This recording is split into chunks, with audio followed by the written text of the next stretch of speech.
La grâce et la paix vous sont données de la part de Dieu notre Père et de Jésus-Christ, notre Seigneur. Amen. Bienvenue pour ce temps de culte. Aujourd'hui, comme chaque dimanche, l'Église se souvient qu'elle n'est rien en elle-même. Sans cesse, elle est appelée à se laisser renouveler aux sources de l'Évangile. Et ce qui vaut pour l'Église vaut aussi pour chacun, pour chacune d'entre nous. Laissons-nous renouveler par la parole de celui qui nous rassemble et qui nous réunit en sa présence. Et avec le psalmiste, louons l'Éternel. Je veux bénir le Seigneur en tout temps, que ma bouche ne cesse de le louer. Le Seigneur est ma fierté. Oui, vous, même les malheureux, réjouissez-vous de m'entendre le louer. Proclamez avec moi la grandeur du Seigneur. Ensemble, célébrons son nom. J'ai cherché l'Éternel et il m'a répondu. Il m'a délivré de toutes mes peurs. Ceux qui regardent vers lui deviennent radieux. Un malheureux a crié au Seigneur et le Seigneur l'a entendu. Il l'a sauvé de toutes ses détresses. Oui, le Seigneur est proche de ceux qui ont le cœur brisé et il sauve ceux qui ont l'esprit abattu. Voilà pourquoi, avec moi et tous ensemble, célébrons son nom. Et frères et sœurs, avec toutes celles et ceux qui mettent leur espérance en lui, eh bien, nous sommes le peuple qui chante son amour. Et je vous invite à le faire en prenant votre feuille de chant et en entonnant ce premier cantique. C'est toi, Seigneur, qui nous unit pour chanter ton amour.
Je vous invite à la prière.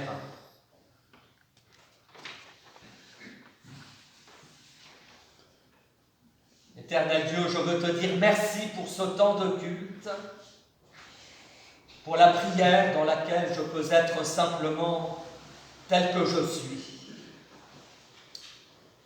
Je veux te dire merci pour tout ce qui a été donné cette semaine de bonté, de solidarité, d'attention et de dévouement.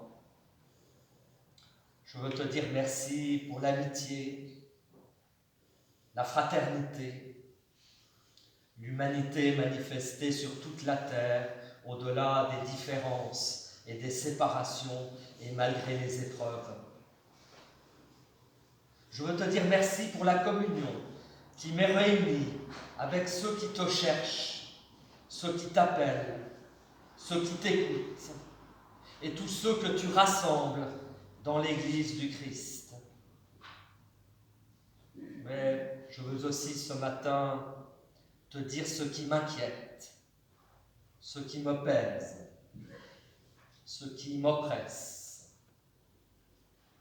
Voilà pourquoi je me tourne vers toi pour implorer ton aide, ta compassion, ta confiance, ton pardon. Oui, merci d'être au milieu de nous, et puisque tu nous as rassemblés pour nous faire entendre ta parole, dispose nos cœurs à la recevoir. Et que ta parole puisse apporter à chacun un peu de ta paix, un peu de ton pardon, un peu de ta grâce, et qu'elle me donne d'aimer tes commandements, moi qui ai besoin de les réentendre, moi qui ai besoin que quelqu'un me les redise, sans en affaiblir la portée, sans les vider de leur exigence. Oui, que ta parole sache dire à tous, ta parole unique qui peut sauver. Amen.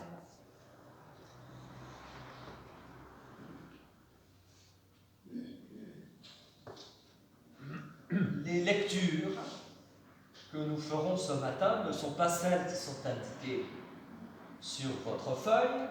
C'était celle du culte de Vence hier.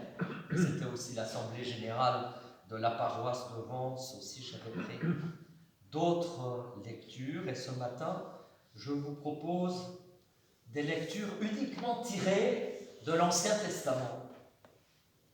Et 3 extraits. D'abord de la Genèse, au chapitre 1er, vous connaissez ce passage, Dieu crée le ciel et la terre et tout ce qui s'y trouve. Et puis, au verset 26, il crée l'être humain. Et voilà ce qui est écrit. Chapitre 1er. Dieu dit, faisons l'homme à notre image, selon notre ressemblance, et qu'il domine sur les poissons de la mer, sur les oiseaux du ciel, sur le bétail, sur toute la terre, et sur tous les reptiles qui rampent sur la terre. Et Dieu créa l'homme à son image, il le créa à l'image de Dieu, il créa l'homme et la femme, et Dieu les bénit. Dans le 2e livre de la Bible, et donc dans le livre de l'Exode, au chapitre 20, nous lisons les versets 2 à 5. Moïse est redescendu du Sinaï avec les tables de la loi, les 10 paroles, les 10 commandements. Et voici comment débutent ces 10 commandements. Alors Dieu prononça toutes ces paroles en disant, Je suis l'Éternel ton Dieu qui t'a fait sortir du pays d'Égypte, de la maison de servitude. Tu n'auras pas d'autre Dieu devant ma face. Tu ne te feras point d'image taillée, ni de représentation quelconque des choses qui sont en haut dans les cieux, qui sont en bas sur la terre, et qui sont dans les eaux plus bas que la terre. Tu ne te prosterneras point devant elles, et tu ne les serviras point, car moi, l'Éternel ton Dieu, je suis un Dieu jaloux, qui punit l'iniquité des pères sur les enfants jusqu'à la 3e et la 4e génération, et qui fait miséricorde jusqu'en 1000 générations à ceux qui m'aiment et qui gardent mes commandements. Et enfin, toujours dans le Pentateuque, dans les 5 premiers livres de la Bible, et maintenant dans le livre du Deutéronome, au chapitre 25, nous lisons à partir du verset 17. Souviens-toi. Vous vous souvenez que dimanche dernier, la prédication, pour ceux qui étaient là, portait justement sur cette parole « Souviens-toi » qui revient plus de 169 fois dans la Bible hébraïque. Et ici, souviens-toi de ce que te fit Amalek pendant la route, lors de votre sortie d'Égypte. Comment il te rencontra dans le chemin et sans aucune crainte de Dieu tomba sur toi par derrière, sur tous ceux qui se traînaient les derniers, pendant que tu étais épuisé et fatigué toi-même. Lorsque l'Éternel, ton Dieu, après t'avoir délivré de tous les ennemis qui t'entourent, t'accorda du repos dans le pays que l'Éternel, ton Dieu, te donne en héritage et en propriété, eh bien tu effaceras la mémoire d'Amalek de dessous les cieux. Ne l'oublie point. Ta parole est une lampe à mes pieds, Seigneur. Ta parole est une lumière sur mon sentier. Éclaire-nous par ta parole. Amen.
Je l'ai dit dimanche dernier, la pensée juive a la réputation de ne rien vouloir oublier et de chérir la mémoire, de chérir le passé.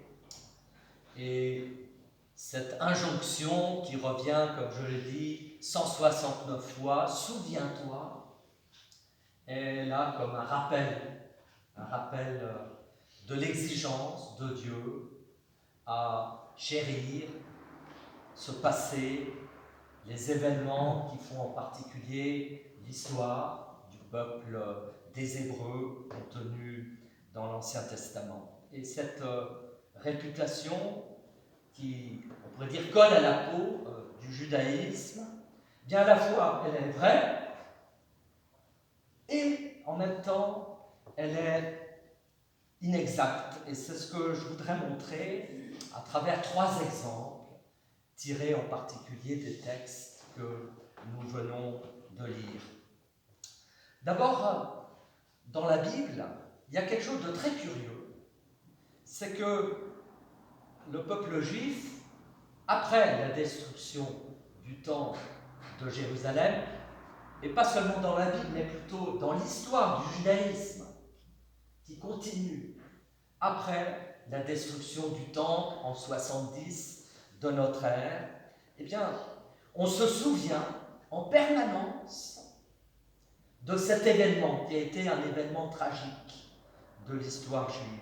Et à chaque fête, ou presque, aujourd'hui encore, dans le judaïsme, on invoque le souvenir de la Jérusalem de l'époque, le temple qui a été détruit, le grand prêtre et comment il travaillait au service du temple. Et on se souvient dans les moindres détails, et c'est le Talmud qui le raconte, et qui détaille les moindres faits et gestes des prêtres, et en particulier du grand prêtre, jusqu'à rappeler combien de marches il montait pour arriver au Saint des Saints, et comment il offrait les sacrifices, et comment il entrait même dans le Saint des Saints, et prononçait alors le nom sacré, ce nom imprononçable et redoutable du nom de Dieu. Et on se souvient de tout, dans les moindres détails, sauf le nom de Dieu. Celui-là, on l'a oublié. Et vous me direz, c'est quand même étrange. On a consigné tous les détails, mais juste oublié l'essentiel, à savoir comment se prononce le nom de Dieu. Et c'est surprenant pour un peuple qui a, pendant tout le temps, essayé de vivre avec l'Éternel. Et, vous le savez bien, ce détail n'est pas innocent, il n'est pas fortuit. Cet oubli du nom de Dieu n'est pas un hasard. Ne pas se souvenir du nom de Dieu, ne plus savoir le prononcer, eh bien c'est renoncer à pouvoir le définir, c'est renoncer à la définition même de Dieu, c'est renoncer à la possibilité d'en finir avec lui. Un nom imprononçable, c'est ce qui ne se laisse pas enfermer dans un mot. Et voilà pourquoi, eh bien, je ne peux rien dire de Dieu, ou pas grand-chose, parce que dire quelque chose de lui, eh bien, c'est dire qu'il n'est rien d'autre, et c'est en finir avec lui, en le définissant, et donc prendre le risque, quelque part, d'une idolâtrie. Et l'idolâtrie, vous le savez, c'est l'adoration de quelque chose de fini, de quelque chose qui n'existe pas au-delà de sa définition. Et voilà pourquoi nous avons, dans les premiers commandements, cette interdiction d'adorer ou de se faire des images taillées, des représentations de celui qui est au-dessus de toute représentation. Et c'est comme si l'oubli, du coup, était dans ce cas la recette d'un infini qui reste infini et d'un refus d'idolâtrie que la mémoire pourrait faire peser sur les croyants. Deuxième exemple, le deuxième exemple nous invite à faire un autre détour, cette fois-ci par un autre moment de l'histoire biblique, et ça se passe non pas à Jérusalem, mais en plein milieu du désert. Et là, vous le savez, les Hébreux sont sortis d'Égypte, vous connaissez tous cet épisode, et vous avez sans doute lu la Bible, mais aussi les livres ou les films qui évoquent ce passage des Hébreux qui sont en chemin vers la liberté. Et voilà que soudain, ce groupe de migrants, on pourrait dire, est attaqué en plein désert par une tribu. Et cette tribu, c'est la tribu des Amalécites. Amalécites, les descendants d'Amalek, qu'évoque justement le livre du Deutéronome, et qui va décimer une partie du peuple des Hébreux. Et cet épisode, qui est raconté donc dans la Bible, va devenir pour le peuple des Hébreux une sorte de mémoire, mais de mémoire traumatique. Un événement tellement catastrophique qu'on s'en souviendra de génération en génération, si bien qu'à chaque épisode tragique de l'histoire juive, et malheureusement vous savez combien cette histoire a été douloureuse, eh bien, les ennemis sont systématiquement nommés Amalek. Que cela soit au moment des croisades, que cela soit au temps de l'Inquisition, comme au temps du nazisme, oui, chaque fois, c'est la figure d'Amalek qui est là, devant le peuple juif. Et c'est une manière de dire que tous les événements douloureux de la vie renvoient à cette première image, à cette première attaque d'Amalek, à cette première douleur, et réactivaient à sa manière un traumatisme ancestral. Oui, en permanence, et à travers tous les siècles, on se souvient d'Amalek. On se souvient de cette figure. Et on dit, et c'est le Deutéronome, souviens-toi de l'oublié. C'est le verset final du passage que je vous ai lu dans le livre du Deutéronome. Souviens-toi de l'oublié.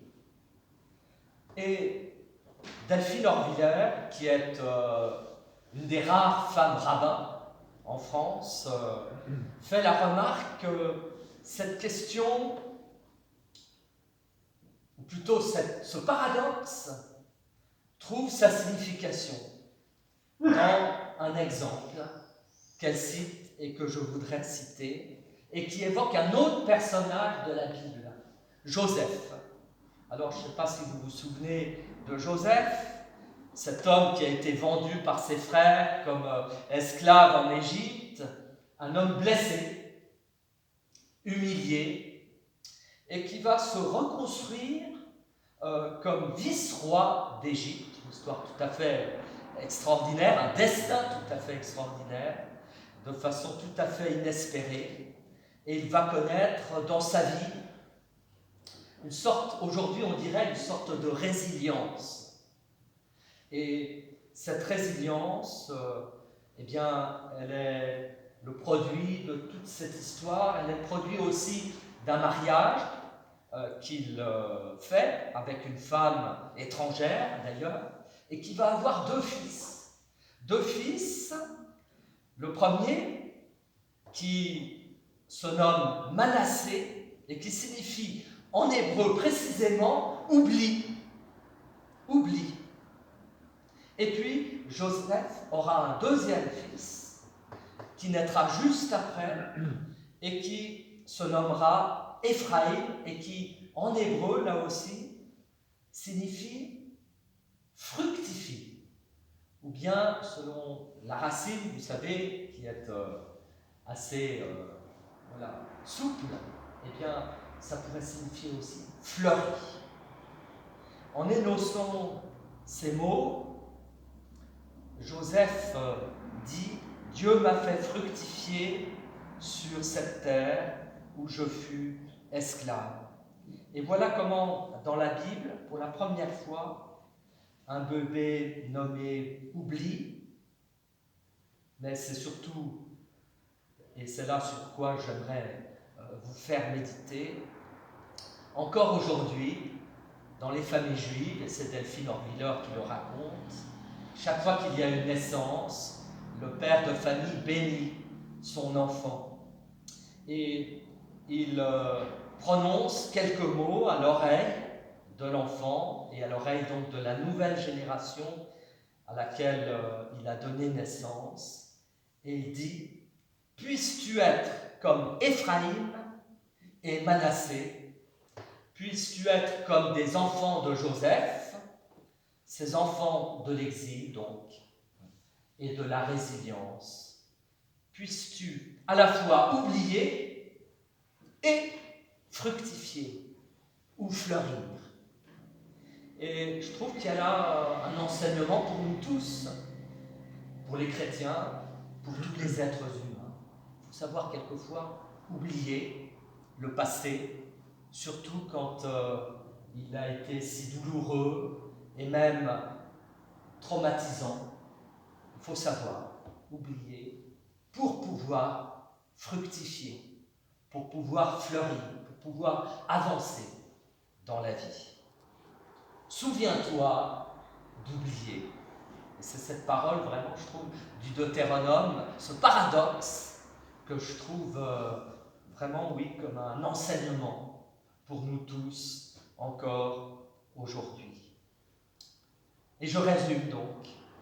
L'oubli du nom de Dieu après la destruction du temple, l'oubli de l'ennemi après la violence, après les blessures, après les douleurs, la nécessité d'oublier, et l'oubli du passé, on pourrait dire comme expérience pédagogique à transmettre à nos enfants, à la nouvelle génération, pour qu'ils puissent à leur tour avancer, progresser peut-être même sur le chemin de la vie, en paix et en confiance.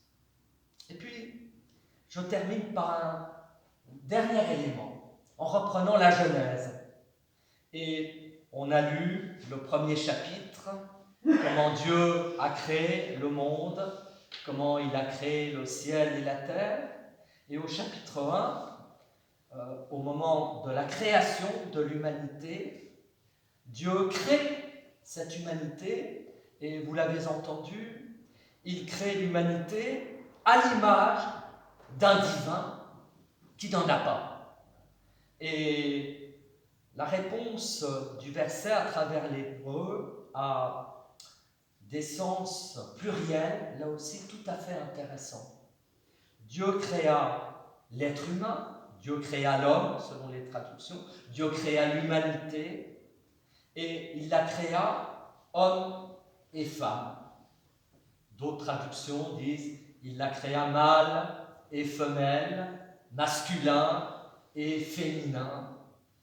Et très curieusement, en hébreu, ces deux mots, homme et femme, eh bien, signifient littéralement, et là aussi j'ai puisé dans les commentaires, je ne me suis pas aperçu tout seul en lisant ma Bible en hébreu, mais les rabbins font part de cette remarque.